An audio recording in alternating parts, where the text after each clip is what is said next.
Hello everyone, Girnar coaching academy या चॅनलवर तुमच्या सर्वांचं स्वागत आहे।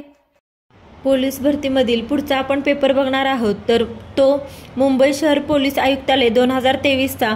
या पेपरमधले जे महत्त्वाचे काही प्रश्न होते ते प्रश्न आणि त्या प्रश्नांचं काही विश्लेषण बघणार आहोत। त्याचप्रमाणे त्याच्या रिलेटेड अजून कसे प्रश्न येतात ते देखील आपण बघणार आहोत। पहिला प्रश्न बघूया। शेतकऱ्यांनी कोणत्या जिल्ह्यात साराबंदीची चळवळ सुरू केली? 1 गोरखपूर, 2 आहे खेडा, 3 सोलापूर, 4 अमरावती। याचं बरोबर उत्तर आहे ऑप्शन नंबर 2 खेडा। गुजरातमधील खेडा जिल्ह्यात सतत पडलेल्या दुष्काळामुळे पिकांची स्थिती अत्यंत वाईट होती, तरीही सरकारकडून शेतीचा शेतसारा सक्तीने वसूल केला जात होता। गांधीजींनी शेतकऱ्यांना शेतसारा न भरण्याचा सल्ला दिला, तेव्हा 1918 मध्ये शेतकऱ्यांनी खेडा जिल्ह्यात साराबंदीची चळवळ सुरू केली। तसेच गांधीजींची बाकी असहकार सत्याग्रह हे कधी होते, तर चंपारण सत्याग्रह हा 1917ला आणि अहमदाबाद गिरणी कामगारांचा लढा 1918ला। प्रश्न क्रमांक 2 महाबळेश्वर जवळील भिलार हे गाव ... म्हणून प्रसिद्ध आहे। 1 पुस्तकांचे, 2 वनस्पतींचे, 3 आंब्यांचे आणि 4 किल्ल्यांचे। तर याचं बरोबर उत्तर आहे ऑप्शन 1 पुस्तकांचे। महाबळेश्वरमधील भिलार हे गाव पुस्तकांचे गाव म्हणून प्रसिद्ध आहे। पुस्तकांचे गाव म्हणजेच या गावात जवळपास प्रत्येक घरात ग्रंथालय तयार करून इतरांसाठी अनुकरणीय ठेवलेलं आहे, हे एक उदाहरण आहे। आणि ही संकल्पना इंग्लंडमधील वेल्श काउंटीच्या आत असलेल्या हे ऑन वे या शहरापासून प्रेरित आहे। क्वेश्चन नंबर 3 वरुणा हा द्विवार्षिक नौदल सराव भारतीय नौदल आणि इतर कोणत्या नौदलाच्या दरम्यान आयोजित करण्यात येतो? 1 फ्रान्स नौदल, 2 अमेरिकन नौदल, 3 श्रीलंकन नौदल आणि 4 बांगलादेशी नौदल। तर याचा करेक्ट आन्सर आहे ऑप्शन 1 फ्रान्स नौदल। वरुणा हा भारत व फ्रान्स या देशादरम्यानचा नौदल सराव आहे। हा सराव द्विवार्षिक आहे। 2001 साली प्रथम हा सराव आयोजित केला होता। क्वेश्चन बघूया। क्वेश्चन नंबर 4 जानेवारी 2023 मध्ये विरासत साडी महोत्सव कुठे पार पडला? 1 कोलकाता, 2 नवी दिल्ली, 3 मुंबई, 4 तेलंगणा। याचं बरोबर उत्तर आहे ऑप्शन 2 नवी दिल्ली। विरासत साडी महोत्सव हा नवी दिल्ली येथे 3 जानेवारी ते 17 जानेवारी 2023च्या दरम्यान हँडलूम हाट, जनपथ आणि नवी दिल्ली येथे पडला। हा साडी महोत्सव वस्त्रोद्योग मंत्रालयाने आयोजित केला होता आणि हा महोत्सवाचा दुसरा टप्पा होता। क्वेश्चन नंबर 5 महाराष्ट्र सरकारने ... हा दिवस आजी आजोबा दिन म्हणून साजरा करण्याचे ठरवले आहे। 1 10 जून, 2 10 जुलै, 3 10 सप्टेंबर, 4 10 ऑक्टोबर। याचं बरोबर उत्तर आहे ऑप्शन नंबर 3 10 सप्टेंबर। 10 सप्टेंबर 2023 रोजी आजी आजोबा दिवस साजरा करण्याचा शासनाने जारी केला आहे। या दिवशी राज्य स्तरावर, जिल्हा स्तरावर व शाळा स्तरावर विविध कार्यक्रमांचे आयोजन करण्यात यावे आणि प्रत्येक वर्षी हा दिवस साजरा करावा असे देखील नमूद आहे। क्वेश्चन नंबर 6 कृत्रिम बुद्धिमत्तेचा वापर करून ChatGPT हा रोबो यंत्रमानव ... या अमेरिका कंपनीने 2 नोव्हेंबर 2022 मध्ये बाजारात आणला। 1 open AI, 2 open PAI, 3 open for you आणि 4 ओपन QR। तर याचं बरोबर उत्तर आहे ऑप्शन नंबर 1 ओपन AI या अमेरिका कंपनीने ChatGPT हे बाजारात आणलं। 30 नोव्हेंबर 2022ला बाजारात आणलं। हे एक भाषा मॉडेल आधारित चॅटबोर्ड आहे। वापरकर्त्यांना इच्छित लांबी, स्वरूप, शैली पातळीवर संभाषण सुधारण्यात आणि चालवण्यास सक्षम करते। क्वेश्चन नंबर 7 भारताचे राष्ट्रीय अभिलेखागार ... येथे आहे। 1 नवी दिल्ली, 2 कलकत्ता, 3 मुंबई, 4 चेन्नई। तर याचं बरोबर उत्तर आहे ऑप्शन नंबर 1 नवी दिल्ली। भारताचे राष्ट्रीय अभिलेखागार हे दिल्ली येथे आहे। अभिलेखागार म्हणजे काय असतं, तर जुनी कागदपत्र, जुनी चित्रपट, दस्तऐवज इत्यादी जतन करून ठेवण्याचे जे ठिकाण आहे त्यालाच अभिलेखागार असं म्हणतात। आणि प्रत्येक राज्याचं हे एक स्वतंत्र अभिलेखागार देखील असतं आणि आपल्या भारताचा राष्ट्रीय अभिलेखागार कुठे आहे, तर नवी दिल्ली येथे। क्वेश्चन नंबर 8 महाराष्ट्रात स्थानिक शासन संस्थेमध्ये महिलांसाठी ... जागा राखीव ठेवण्यात आलेल्या आहेत। 1 25%, 2 30%, 3 40% आणि 4 50%। तर याचा बरोबर आन्सर काय आहे ऑप्शन 4 50%।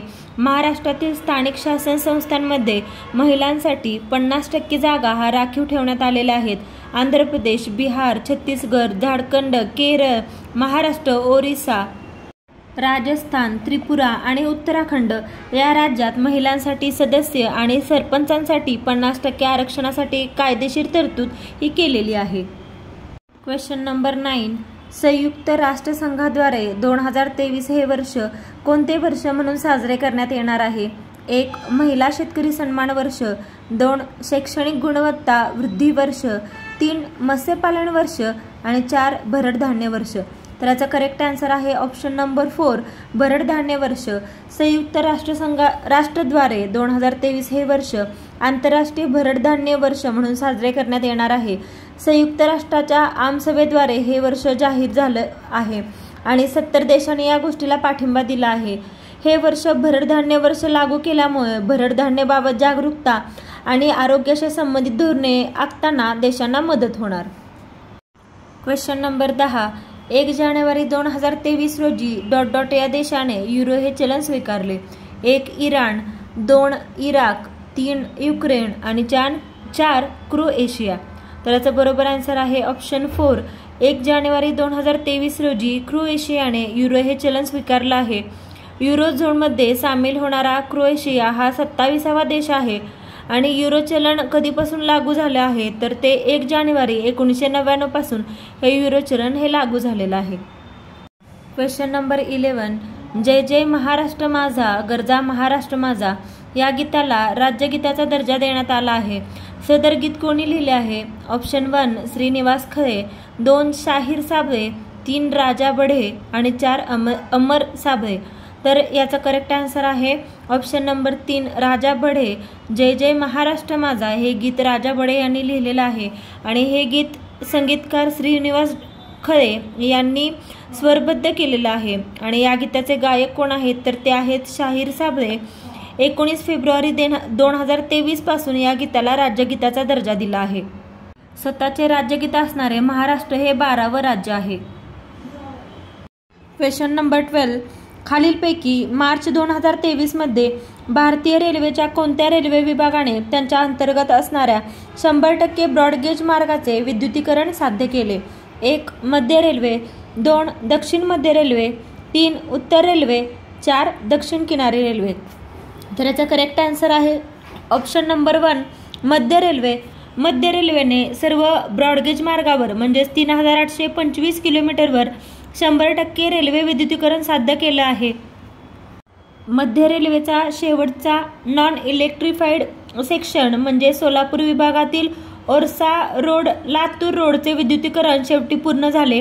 मध्य रेल्वेने सर्व ब्रॉडगेज मार्गावर पूर्णपणे विद्युतीकरण केल्याने दरवर्षी 5.204 लाख टन कार्बन फूटप्रिंट कमी करण्यास मदत झालेली आहे.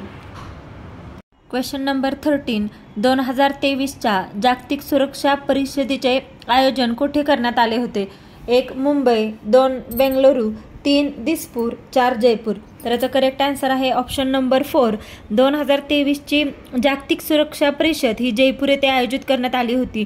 भारताचे रेल्वे संरक्षण दल व UIC यांच्यात भागीदारी ही परिषद आयोजित करण्यात आली होती आणि ह्याचं ब्रीदवाक्य होतं रेल्वे संरक्षण नीती प्रतिसाद व भविष्यवेध असं याचं ब्रीदवाक्य होतं. 2023 सालची ही परिषद ही 18वी होती आणि 2022 सालची 17वी परिषद ही वॉर्सो पोलंड येथे आयोजित केली होती. Question number 14. शाहीर अण्णाभाऊ साठे यांच्या पुतळ्याचे नुकतेच कोणत्या देशामध्ये अनावरण करण्यात आले आहे?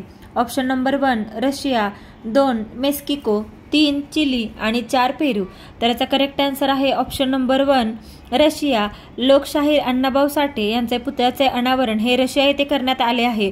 अण्णाभाऊ साठे यांच्याबद्दल आपण काही माहिती बघूया. त्यांचा जन्म हा 1920चा सांगली जिल्ह्यातला आहे. ते एक समाजसेवक, कवी, लेखक होते. त्याचबरोबर दलित साहित्य संस्थापक म्हणून त्यांना श्रेय दिले जाते. फकीरा 1959 हा राज्य सरकारचा सर्वोत्कृष्ट कादंबरीचा पुरस्कार त्यांना मिळालेला आहे. तसेच माझा रशियाचा प्रवास हे प्रवास वर्णन त्यांनी लिहिलं आहे. त्याच्यासोबतच वैजयंती कादंबरी, वारणेचा वाघ कादंबरी ही 2 पुस्तकं आहेत. संयुक्त महाराष्ट्र चळवळीचे पोवाडे, छक्कडचे प्रबोधन अशा प्रकारे अनेक साहित्य हे त्यांनी लिहिलेलं आहे. Next question. 2022 मध्ये राष्ट्रकुल स्पर्धेसाठी भारतासाठी पहिले सुवर्ण पदक खालीलपैकी कोणी जिंकले? 1 निखत झरीन, 2 साक्षी मलिक, 3 अजिंठा शेउली आणि 4 मीराबाई चानू. याचा करेक्ट आन्सर आहे ऑप्शन नंबर 4 मीराबाई चानू. 2022 सालच्या राष्ट्रकुल स्पर्धेत साईखोम मीराबाई चानूने देशासाठी पहिलं सुवर्णपद हे मिळवलेलं होतं. अचंता शरद कमल याने राष्ट्रकुल खेळात 4 पदके म्हणजे 3 सुवर्ण पदक आणि 1 रौप्य पदक मिळवलं होतं.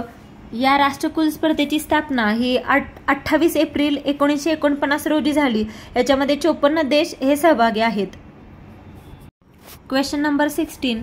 शेतीचे उत्पादन वाढवण्यासाठी आणि अन्नधान्याबाबत स्वयंपूर्ण होण्यासाठी डॉट डॉट करण्यात आली. 1 जलक्रांती, 2 हरित क्रांती, 3 औद्योगिक क्रांती आणि 4 धवल क्रांती.